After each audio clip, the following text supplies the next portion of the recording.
ప్రభునందు ప్రియమైన దేవుని బిడ్డలందరికీ యేసుక్రీస్తు నామములో శుభాభివందనాలు తెలియజేస్తూ ఉన్నాను.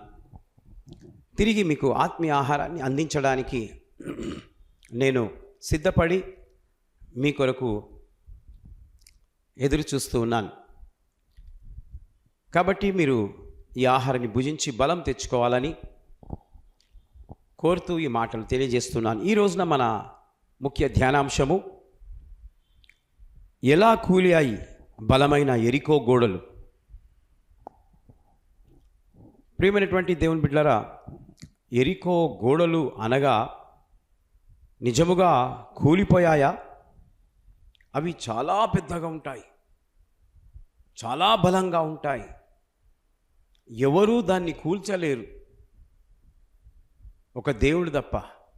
దేవుడు ఎందుకు కూలుస్తాడు? ఎవరు మొర్ర పెట్టినప్పుడు. ఆ ఎరికో అంతా మరి పాపపుతో నిండుకుని పోయింది. ఆ రోజుల్లో దైవజనుడైన యెహోషువను మనం చూడగలం. అంత బలమైన గోడలు ఎలా కూలాయి అంటే ఎవరు కూడా కూలగొట్టలేరు. ఎస్, కూలిపోయాయి. That is power of God. అది దేవుని యొక్క శక్తి ద్వారా. దేవుడు యెహోషువకు ఒక విచిత్రమైన ఆజ్ఞ ఇచ్చాడు. ఏమని ఇచ్చాడంటే, ఆ గోడలు కూలాలి అనంటే 7 రోజులు నగరం చుట్టూ బూరలు ఊదుచూ తిరగమన్నాడు. ఏమన్నాడండి? ఆ యొక్క ఎరికో గోడలు కూలాలి అనంటే నీవు 7 రోజులు బూరలను ఊదుచు నీ ప్రజలకంతా చెప్పి దాని చుట్టూ తిరగాలి అని అన్నాడు.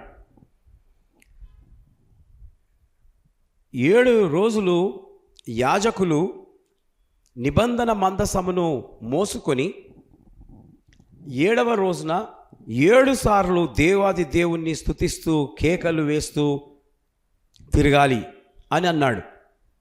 అదే ప్రకారము యెహోషువ దేవుడు చెప్పినట్లుగా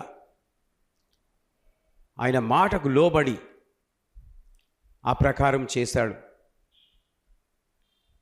చేసినందుకు అప్పుడే గొప్ప అద్భుతం జరిగింది. ఎరికో గోడలు ఒక్కసారిగా కూలిపోయాయి.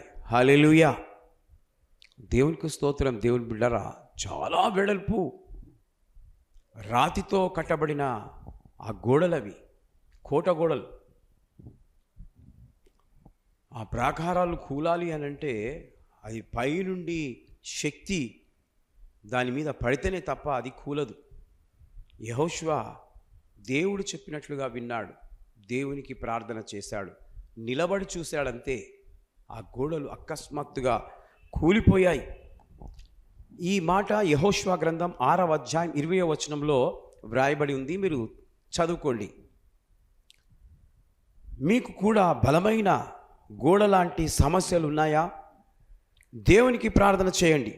దేవుని యొక్క శక్తి ఏంటో మీరు చూస్తారు. ఏ విధంగా ఎరికో ప్రాకారాలు కూలెనో ఆ విధంగా మీ సమస్యలు కూడా, మీ కష్టాలు కూడా కూలిపోతాయి. హల్లెలూయా. కాబట్టి దేవుని బిడ్డలారా, దేవుడు ఎంత శక్తిగల దేవుడో ఈ మాటల ద్వారా తెలియజేస్తూ ఉన్నాడు. కాబట్టి మీరు కూడా దేవునికి అంత దగ్గరగా దేవుడు మాట్లాడే విధంగా మీరు చేసుకోవాలని కోరుతూ ఉన్నాను. ఎరికో గోడలు కూలినట్లుగా మీ యొక్క కష్ట నష్టాలన్నీ కూడా కూలిపోయి దూరం అయిపోతాయి. దేవుని యొక్క దీవెనలు మీ మీద కుమ్మరించబడతాయి. అద్భుత కార్యాలు మీ కుటుంబంలో మీ ద్వారా దేవుడు జరిగిస్తాడు. దేవుడి మాటలు దీవించి ఆశీర్వదించును గాక. May God bless you. Happy birthday జరుపుకుంటున్న వారందరికీ, హ్యాపీ బర్త్డే జరుపుకున్న వారికి many more happy returns of the day. దేవుడు ఈ సంవత్సరమంతా మిమ్మును దీవించును గాక. God bless you. ఈరోజు మీ వాగ్దానం యెషయా గ్రంథంలో నుండి 58వ అధ్యాయం 10వ వచనం. చీకటిలో నీ వెలుగు ప్రకాశించును. Your light will rise in the darkness. ప్రియమైనటువంటి దేవుని బిడ్డలారా, నీవు చీకటిలో నీ జీవితాన్ని గడుపుతూ ఉంటే ఈ రోజున దేవుడు నీ మీద ప్రకాశిస్తూ ఉన్నాడు. అనగా ఒక నూతన ఆయుష్ను నీకు కలగజేస్తూ ఉన్నాడు. కాబట్టి ఆయనకు నీవు కృతజ్ఞత కలిగి జీవించాలని ఈ మాటలు నీకు తెలియజేస్తున్నాను. Happy birthday to you once again. Anniversary జరుపుకుంటున్న వారికి happy anniversary, happy wedding anniversary for both of you. దేవుడు ఈ సంవత్సరం అంతా మిమ్మును ఆశీర్వదించును గాక. పిల్లలు గలవారైతే మీ పిల్లలను దేవుడు దీవించును గాక. ఈరోజు మీ కొరకు దేవుడిస్తున్న వాగ్దానము నిర్గమాకాండము 3వ అధ్యాయం 12వ వచనం. Exodus 3rd chapter 12th verse. నిశ్చయంగా నేను నీకు తోడయుందును అని దేవుడు మరి మీ కుటుంబానికి ఐక్యత, ఏక మనస్సు, ప్రేమనురాగాలు అధికమై మీకు తోడయుండునుగాక. లవ్ అండ్ ఎఫెక్షన్స్ ఎక్కువగా మీరు కలిగి ఉండురుగాక. ఒకరందరొకరు ప్రేమనురాగాలతో ప్రార్థన, ఒకటైన జీవితము కలిసి ఉందురుగాక. ఎన్నో యానివర్సరీలు కృప మీకు చేసుకునేలాగున తోడయుండునుగాక.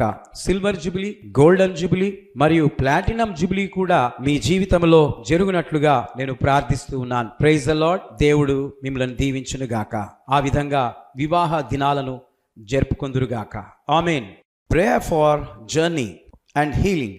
ఈరోజు ప్రయాణమై రైలు మార్గమున, ఫ్లైట్ మార్గమున, బస్సులో కానీ, కారులో కానీ, స్కూటర్లో కానీ, రోడ్డు మార్గంలో ఎవరు ఏ రకంగా ప్రయాణము చేసిన వారికి దేవుని కాపుదల దయచేయునుగాక. ప్రభువా, అలాగే అనారోగ్యంతో హాస్పిటల్లో ఐసీయూలో ఉన్న, గుండె నొప్పితో బాధపడుతున్నవారు, కడుపు నొప్పితో బాధపడుతున్నవారు, కాళ్ళ నొప్పితో బాధపడుతున్నవారు, cancer, AIDS, TB, ulcer, hernia మరియు జ్వరము, జలుబు, దగ్గు, కిడ్నీ ప్రాబ్లం, లివర్ ప్రాబ్లం, ఎముకల ప్రాబ్లంతో బాధపడుతున్న వారందరి కొరకు యేసుక్రీస్తు నామములో వారికి స్వస్థత కలుగునుగాక అని ప్రార్థిస్తున్నాను. ఆ యేసు ప్రభుల వారి నామము బట్టి మీకందరికీ స్వస్థత కలుగునుగాక. ఆమేన్, ఆమేన్. మా యొక్క చిరునామా దయచేసి మీరు వినాలని ప్రభు పేరట మనవి చేయుచున్నాను. రెవరెండ్ డాక్టర్ ఎం మరిదాస్, ప్రార్థనా వీరుల చర్చ్, ఇంటి నంబర్ 1-7-1002/29, 3వ అంతస్తు, రామ్నగర్, ముషిరాబాద్, హైదరాబాద్ 20, తెలంగాణ. మీ అవసరాల కొరకు ఈ ఫోన్ నంబర్లకి ఫోన్ చేసి ప్రార్థన చేయించుకోవచ్చు. దేవుడు మిమ్మలను, మీ కుటుంబాలను దీవించునుగాక. ఆమేన్.